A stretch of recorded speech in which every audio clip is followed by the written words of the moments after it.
De retour dans l'Africa Newsroom pour la deuxième partie. Nous sommes toujours en compagnie de Alassane Sall, médecin, et de nos éditorialistes Daoud Attal et Gracien Oukindi-Kizer. Tout de suite, le dossier du jour.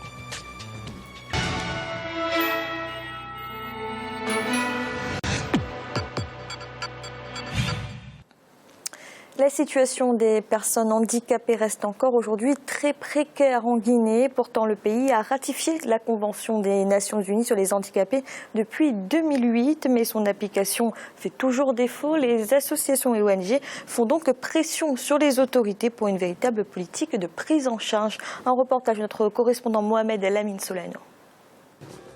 En Guinée, les personnes souffrant d'un handicap physique ou mental sont souvent les parents pauvres des politiques. À ce jour, le pays ne dispose pas de politique de prise en charge des personnes handicapées.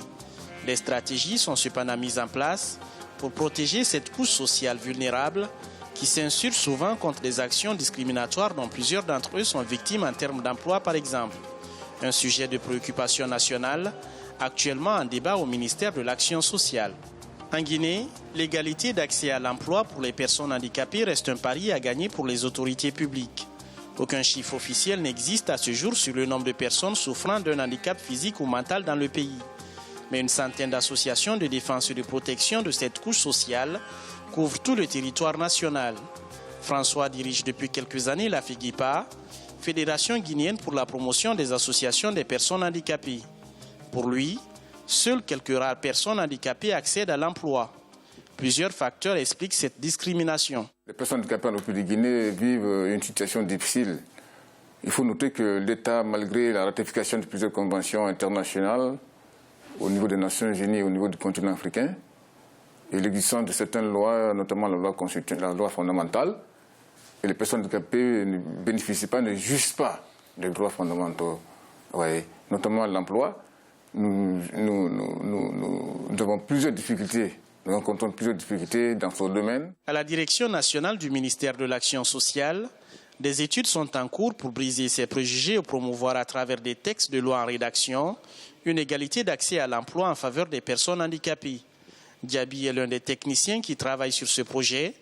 Pour lui, l'adoption de nouvelles lois pourrait permettre de surmonter les discriminations dont sont victimes les personnes vivant avec un handicap en Guinée. Actuellement, on est en train de rédiger des projets de loi qu'on va quand même introduire à l'Assemblée pour exiger, par exemple, des entreprises, des multinationales qui sont implantées dans notre pays, toutes les fois qu'elles doivent recruter du personnel, au moins qu'un pourcentage leur soit exigé. Un pourcentage, je préfère ne pas me déterminer ici sur ce taux, mais en tout cas, qu'une frange d'individus souffrant de handicap puisse être intégrée parce que ce sont des individus qui ont des talents, qui ont des compétences, qui ont des habiletés. Ils n'ont parfois rien à envier aux personnes dites valides. Depuis la ratification par la Guinée en 2006 de la Convention internationale des personnes handicapées, 74 personnes souffrant d'un handicap ont été engagées dans l'administration publique. Un nombre insignifiant selon les associations de défense des droits de cette catégorie sociale. Au ministère de l'Action sociale, en 2014, un programme de transfert des personnes handicapées dans leur ville d'origine a permis une insertion sociale de cette couche. L'objectif étant de lutter contre la mendicité des personnes handicapées dans la capitale. Il s'agissait de les transférer, mais il s'agissait aussi de faire leur réinsertion socio-économique. Le département a réussi à transférer 374 personnes et avec un plan de réinsertion socio-économique, surtout avec la création au niveau du département d'un fonds de développement social et de la solidarité pour encourager ces couches vulnérables à faire du sérieux en apprenant soit des métiers, soit en étudiant avec le sérieux. Donc aujourd'hui, quand même, je vous avoue que le département a un plan d'action national par rapport à la vulgarisation de ces droits au niveau des institutions nationales et internationales pour l'employabilité de ces personnes handicapées au niveau des multinationales et au niveau des entreprises de la place. Au sein de la société civile, des partenaires s'associent aux autorités publiques pour une large vulgarisation des droits des personnes handicapées. C'est le cas d'Osiwa Conakry, une organisation non gouvernementale qui fait de la défense des droits des personnes souffrant de handicap une de ses actions importantes. Depuis son installation en Guinée en 2011, cette structure travaille au renforcement de capacités des personnes handicapées pour leur accès à l'emploi et à l'éducation. L'organisation mène des plaidoyers auprès du gouvernement en faveur de la prise en charge renforcée des personnes handicapées. Et le projet de loi sur cette couche sociale est suivi de près par les organisations de défense et de protection des personnes handicapées. Sans une loi portant sur les droits des personnes handicapées, il est très difficile de les accompagner parce qu'il faut d'abord un cadre légal pour que toutes ces préoccupations soient prises en compte.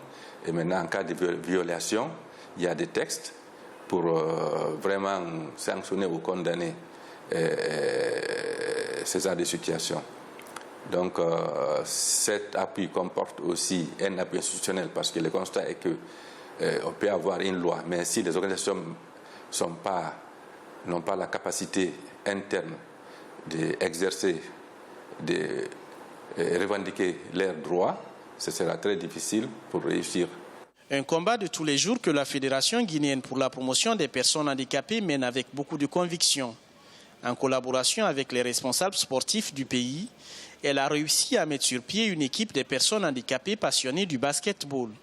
Justin vit avec son handicap depuis sa naissance et a très tôt été fasciné par ce sport.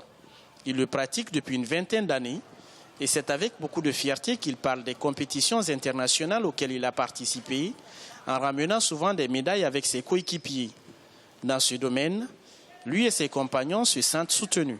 Dans le domaine du sport, déjà nous sentons qu'au niveau des autorités, les autorités même admirent le sport. En nous voyant pratiquer le sport, ça leur motive, ça leur dit quelque chose. Ils ont une attention particulière sur ça, il faut le dire. Si je suis dans ce domaine-là, je me sens vraiment à l'aise. Je ne sens même pas l'handicap sur moi. Nous pratiquons le basketball, qui est la Fédération internationale Namba, et puis l'athlétisme en fauteuil roulant. Il y a le volleyball en fauteuil roulant. Nous avons des aveugles qui jouent même le football, des aveugles, le torball. Nous avons des amis sourds-muets aussi qui pratiquent l'athlétisme. Donc vous voyez, on se sent vraiment à l'aise quand nous sommes dans le sport. Plusieurs personnes vivant avec un handicap arrivent à surmonter certains préjugés de la société. La Fédération guinéenne pour la promotion des associations de personnes handicapées souhaite mener dans les mois à venir une campagne de vulgarisation de leurs droits sur tout le territoire national. L'objectif étant d'amener les autorités publiques à faire en sorte que les politiques en direction des personnes handicapées évoluent et passent progressivement de la charité à la non-discrimination pour une égalité d'accès à l'emploi. Alassane Sall, quel regard portez-vous sur la situation des personnes handicapées en Afrique ?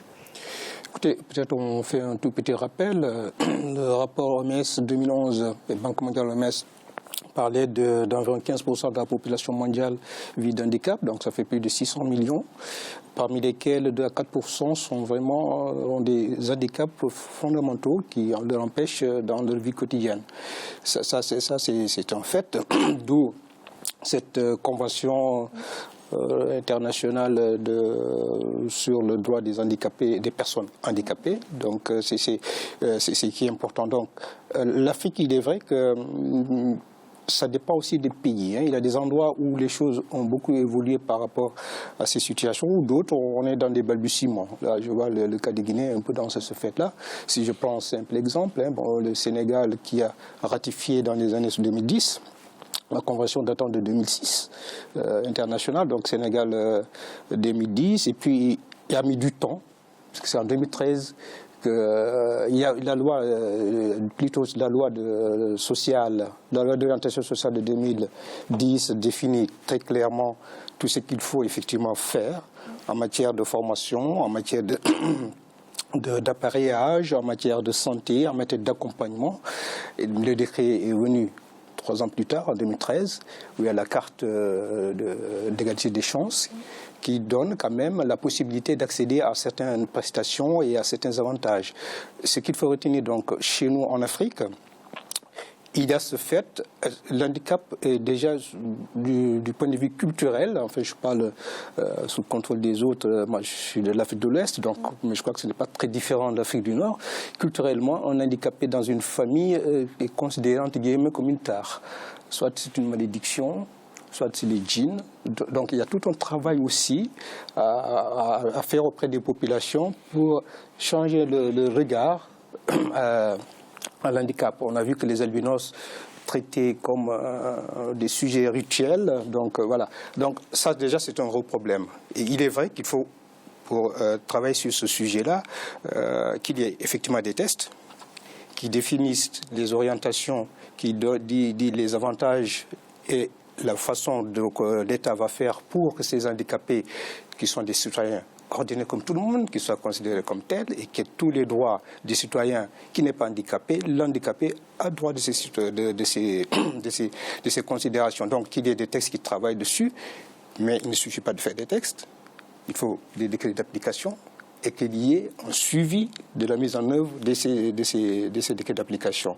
C'est un problème dans nos pays. Il faut que nous changions de mentalité, que même nos gouvernants considèrent que l'handicapé est un citoyen comme tout un autre, avec le seul problème qu'il n'a pas, qu'il lui a certains organes qu'il manque pour concourir avec les autres, mais qu'on lui facilite cette tâche-là, donc des textes, qu'on mette en place des structures de formation adaptés à leurs conditions, que les textes législatifs ou les services publics, qu'il y ait un accès facile, ce qui est très difficile dans nos pays. C'est difficile de voir, que ce soit en hôpital, soit dans un service public, des rampes pour les personnes qui ont des difficultés de mobilité, etc. C'est très difficile. Donc, qu'on pense à cela déjà. Deuxièmement, qu'il y ait des institutions de formation. Au Sénégal, à ma connaissance, il y en a une qui date des années 82-83 à Thiès pour les aveugles, et ce n'est pas suffisant. D'accord ? Et deuxièmement, que ces institutions-là, qu'elles soient appuyées, qu'on leur donne les moyens de recueillir ces personnes, de les former pour que l'handicapé soit un citoyen comme tout un autre et accès à tout le monde. Il est vrai qu'il y a un avantage qui est fait. Je prends un exemple que je connais un peu mieux quand même, le Sénégal, qui, dans ses lois, oblige que le recrutement des fonctionnaires, qui est de 15%, qui soient des handicapés. Bon. Entre ce que dit la loi, les textes et l'application, c'est vrai qu'il y a une marge, mais au moins il a cette volonté-là. Donc, l'handicapé en Afrique a des soucis. Considération sociétale, donc cette personne n'est pas une tare, mais c'est un individu qui a droit à tous les droits et les devoirs comme toute personne. Donc on donne cette opportunité, qu'on lui facilite l'accès aux soins, l'éducation, la formation. Et il va s'épanouir comme tout le monde. Et là, on a des soucis, mais il y a des progrès qui sont faits dans ces pays. Alors, Gratien Alassane Sall l'a bien dit, plusieurs pays ont signé cette convention des Nations Unies pour le droit des personnes handicapées. La Guinée en fait partie. Et pourtant, on voit que l'application tarde à venir. C'est un manque de volonté politique ? Je dirais, ce n'est pas vraiment un manque de volonté politique, je dirais plutôt de l'ignorance. Parce que c'est un domaine pratiquement, même les dirigeants, ils ignorent ce domaine, ils ignorent les handicapés parce qu'ils ne les côtoient pas souvent.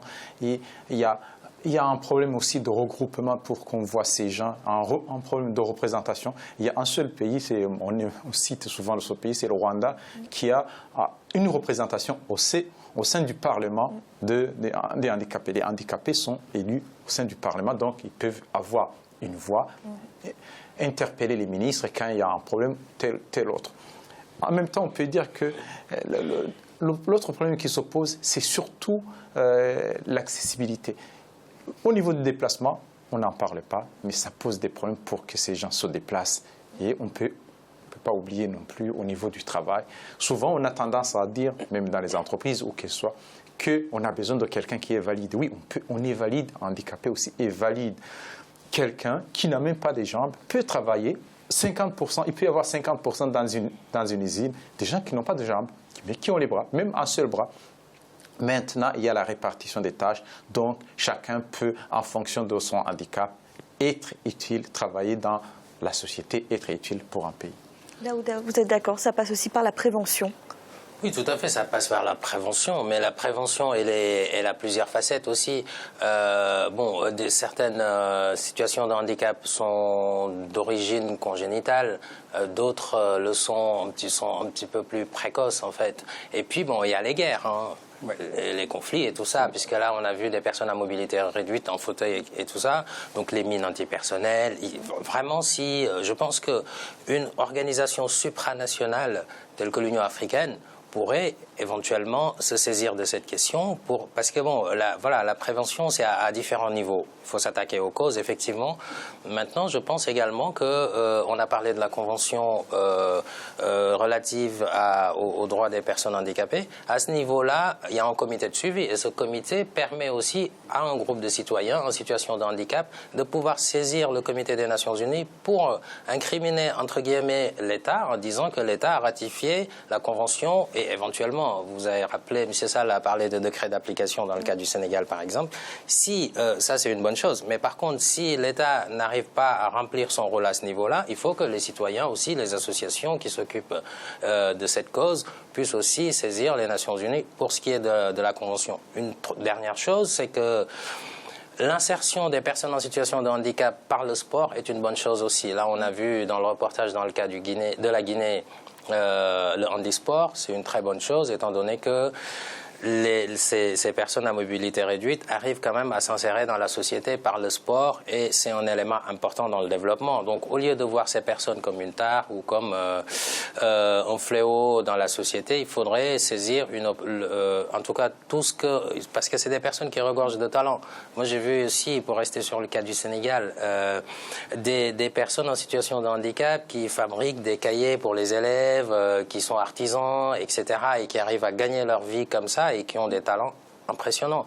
Donc le problème, il est global. La solution doit être à la fois globale et locale, à la fois globale au niveau du respect de cette convention et locale avec des politiques publiques adaptées et que les citoyens, les organisations de la société civile de défense des droits des personnes en situation de handicap puissent hausser le ton afin que tout ça puisse trouver des solutions. Oui, alors rapidement, s'il vous plaît. Oui, juste pour reprendre cela, vous donnez l'exemple du Rwanda. Et au Sénégal, il y a une handicapée qui est conseillère du président de la République. Donc, pour dire, voilà, maintenant, si on... Là, en tant que conseiller, il y a des côtés politiques, mais je crois qu'il faut qu'on se rapproche des associations des handicapés, qu'on va vers eux, qu'on essaie d'élaborer avec eux les stratégies les meilleures. Voilà, et là, je crois qu'il y a un effort à faire. Il ne suffit pas d'être dans le cabinet, mais c'est déjà une volonté. Mais il faut que cette volonté-là se rapproche aux associations d'handicapés pour qu'ensemble, qu'ils cherchent les stratégies les meilleures dans l'intérêt des handicapés eux-mêmes et du Sénégal en l'occurrence, à la limite après.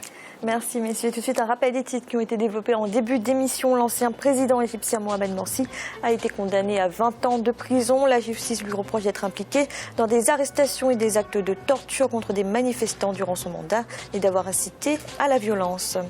Et à quelques jours de la présidentielle au Togo, la campagne électorale se poursuit. Les 5 candidats en lice continuent de présenter leur programme. De son côté, le parti au pouvoir, soutien du président sortant Faure Gnassingbé, défend son bilan. Nous allons marquer une nouvelle pause dans un instant, la 3e partie de l'Africa Newsroom. À tout de suite.